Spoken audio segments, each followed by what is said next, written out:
Hello दोस्तों, कैसे हो आप सब लोग। उम्मीद करता हूँ घर पे आप बिल्कुल सुरक्षित होंगे, ठीक होंगे। तो चलिए, आज के दिन हमारे YouTube चैनल पर आपको बहुत बहुत स्वागत है। और हमने अभी तक हमने पाचन तंत्र के अंदर आमाशय तक पढ़ा था। अब आमाशय के बाद में आगे बढ़ेंगे। चलिए शुरू करते हैं। आमाशय के बाद में कल हमने बताया था कि एसिडिटी के बारे में बताया था कि एसिडिटी क्या होती है। अब बताएंगे एसिडिटी होने का कारण, एसिडिटी होती क्यों है इसके बारे में पढ़ेंगे। चलिए बताते हैं एसिडिटी होने के कारण। आपको एसिडिटी क्यों होती है, पेट में जलन क्यों होती है। कल मैंने आपको बताया था यदि आमाशय की दीवारों पर एसिड की मात्रा जाने से पेट में जलन होनी शुरू हो जाती है, जिसे हम एसिडिटी कहते हैं। ये तो मैंने कल आपको बताया था। लेकिन आज पढ़ेंगे एसिडिटी होने के कारण। एसिडिटी क्यों होती है, एसिडिटी का होने की वजह क्या है। आप असमय पर भोजन करते हो, भोजन करने की समय टाइम पर नहीं करते हो, यानी कि आपका हमेशा का 2 बजे का टाइम होता है और आप खाना खाते हो 4 बजे 5 बजे। तो इसका मतलब ये हुआ कि आपके भोजन को असमय पर किया तो आपको क्या हो जाएगी, एसिडिटी हो जाएगी। क्यों होती है ऐसा, क्योंकि आपके पेट के अंदर छोटी आंत, बड़ी आंत या आमाशय जैसे अपने अंगों को उसकी आदत हो जाती है कि इसी समय पर भोजन आना जरूरी है। ठीक है, चलिए दूसरा क्या है। दूसरा है चिंगम को देर तक चबाना। चिंगम खाते हो, ऑलमोस्ट सभी लोग चिंगम खाते हैं। कभी कोई एक से होते हैं जिसको चिंगम पसंद नहीं होती है। ठीक है, अगर चिंगम को आप ज्यादा देर तक चबाओगे तो इससे आपको एसिडिटी हो सकती है। और क्या होता है, अत्यधिक चाय पीने से, मसालेदार ज्यादा चीजें खाने से और मदिरा सेवन से।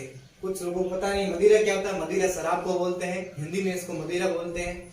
इसका सेवन करने से आपको एसिडिटी हो सकती है। चलिए, अब एसिडिटी हो गई, लेकिन इसको दूर कैसे करेंगे। इसको दूर करने के लिए दुर्बल क्षार का सेवन करते हैं।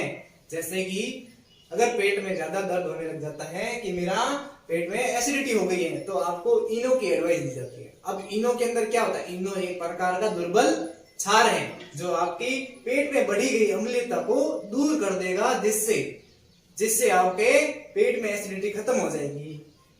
दूसरा चीज क्या है, एंटी एसिड का उपयोग करते हैं। किसका उपयोग करते हैं, एंटी एसिड का उपयोग करते हैं। एंटी एसिड कैसे, देखिए एसिड के साथ में एंटी एसिड कौन सा ले लिया, जैसे MgOH का volt magnesium hydroxide, magnesium hydroxide. इसका मैग्नीशियम हाइड्रोक्साइड का एसिड के साथ क्रिया करने पर मैग्नीशियम क्लोराइड का अलग पदार्थ बन जाएगा और जल अलग हो जाएगा। इससे आपके पेट की एसिडिटी कम हो जाएगी। चलिए, ये तो हो गए एसिडिटी दूर करने के उपाय। अब आगे बढ़ते हैं। अब आपको मैंने कल आमाशय के अंदर बताया था, आमाशय के अंदर सबसे ज्यादा एसिड होता है। और एसिड मैंने आपको बताया था पेप्सिनोजन से पेप्टिन बनता है, पेप्टिन अम्ल बनता है, मैंने आपको बताया था ना। तो चलिए अब पेप्सिनोजन के बारे में पढ़ते हैं। पेप्सिनोजन क्या होता है, पेप्सिनोजन प्रोटीन का पाचन करता है। भोजन के अंदर पाया जाने वाला सबसे अधिक प्रोटीन, उसका पाचन कौन करता है, उसका पाचन करता है आमाशय। हमेशा याद रखना, प्रोटीन का सबसे अधिक पाचन कौन करता है, आमाशय। देखिए, और आमाशय में मैंने आपको बताया था कि पेप्सिनोजन को पेप्टिन में बदला जाता है। निष्क्रिय अवस्था में होती है कौन भाई, पेप्सिनोजन। निष्क्रिय अवस्था होती है तो इससे एसिड द्वारा सक्रिय किया जाता है। मैंने आपको कल भी बताया था कि एसिड की उपस्थिति में पेप्सिनोजन किसमें बदलता है, पेप्टिन अम्ल में।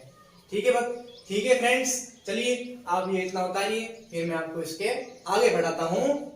थोड़ा सा पेप्सिनोजन के बारे में और थोड़ा पढ़ेंगे फिर।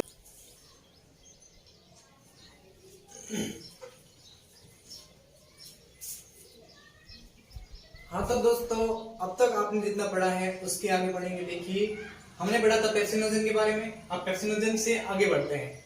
पेप्सिनोजन से पेप्सिन या पेप्टिन दोनों आप कुछ भी कह सकते हैं, लेकिन ज्यादातर इसको पेप्सिन बोलते हैं। पेप्सिनोजन को एसिड की उपस्थिति में पेप्टिन में बदला जाता है। एसिड की उपस्थिति में कितना लेते हैं, इसका पीएच कितना होता है, 1.2 से 1.4। और एसिड की उपस्थिति में इसको किस में बदला जाता है, पेप्सिन में। चलिए आगे बढ़ते हैं। Pepsin pepsin.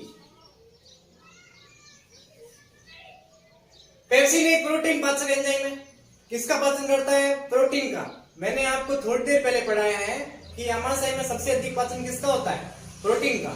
तो इसमें भी आपका पेप्टिन है, पेप्सिन है, जो किसका पाचन करेगा? सबसे ज्यादा प्रोटीन का पाचन करेगा।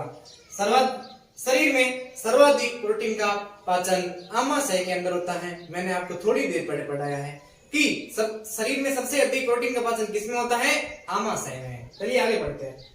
प्रोटीन पर या डाइपेप्टोन में प्रोटीन पर पेप्सिन को किसमें बदल जाता है? एक तो पेप्टोन में, एक बदल जाता है डाइपेप्टोन में। चलिए आगे बढ़ते हैं। यहां तक तो आपका पेप्सिनोजन और पेप्टिन हो गया। जितना भी मैंने आपको आमाशय के अंदर जितने भी टॉपिक्स हैं, जितने भी नंबर नाम आए हैं, सबके बारे में बताऊंगा।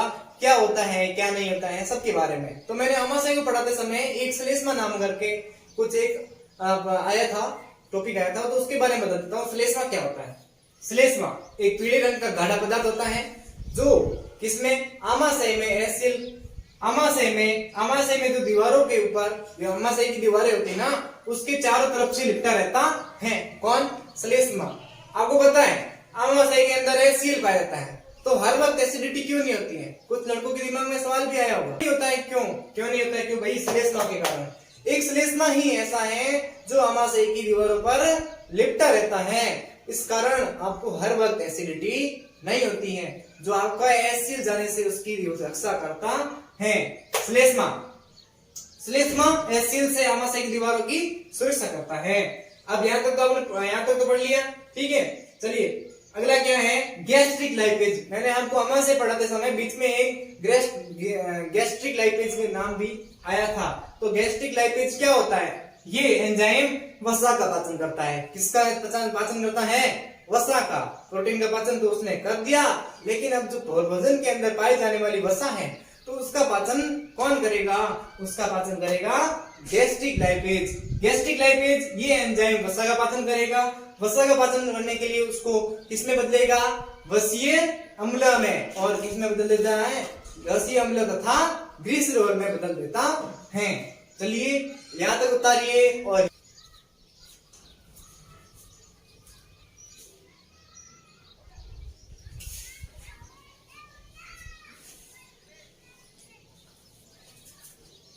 चलिए आपने अब तक श्लेष्मा के बारे में पढ़ा था। श्लेष्मा के बाद में मैंने कल आमाशय के अंदर पढ़ाया था, उसके अंदर एक रेनिन नाम का पदार्थ आया था। अब रेनिन क्या होता है उसके बारे में पढ़ेंगे। रेनिन क्या होता है? रेनिन छोटे बच्चों के अंदर पाया जाता है, जो अभी भी मात्रा का दूध पीते हैं, अपनी माता का दूध पीते हैं, उन बच्चों में रेनिन नाम का पदार्थ पाया जाता है। अब रेनिन क्या होता है?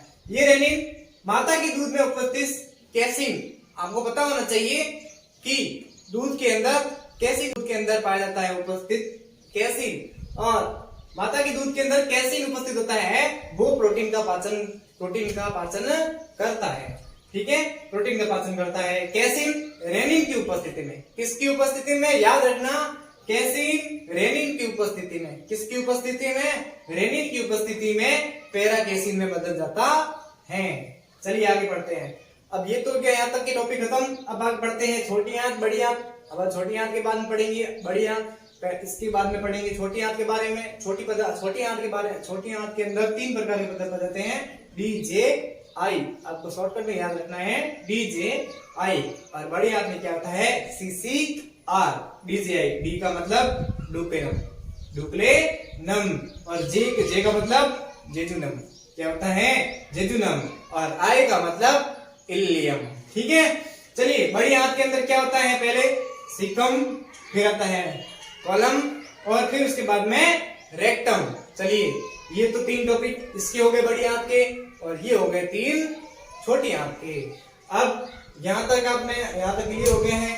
कल हम पढ़ेंगे छोटी आंत के बारे में। ठीक है फ्रेंड्स, चलिए यहाँ तक उतार दीजिए, और इस वीडियो को पसंद आया है तो लाइक कीजिए, सब्सक्राइब कीजिए। अगर थोड़ी बहुत भी गलती हो जाती है या फिर कुछ आपको लगता है, कुछ आपको पूछना है, तो कमेंट बॉक्स में जरूर बताएं। और वीडियो को ज्यादा से ज्यादा शेयर करें। घर पे रहें, सुरक्षित रहें और अपनों का ख्याल रखें। जय हिंद, जय भारत।